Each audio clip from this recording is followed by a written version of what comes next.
This is how famous Disney sounds are actually made in Snow White and the Seven Dwarfs. The sound of the dwarfs walking wasn't made with real footsteps. Sound artists created it by folding a leather purse in and out. And for the moment when a dwarf falls down, they simply pushed a stack of empty boxes. Now let's jump to Moana. For the cute chicken Hi-Hi, they didn't use a real chicken at all. Instead, the sound team used dry wisteria pods and tapped them on a rock to create his funny little walking sound.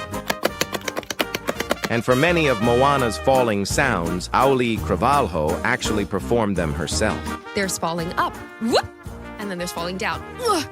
There's punches, ugh. There's me getting punched, ugh.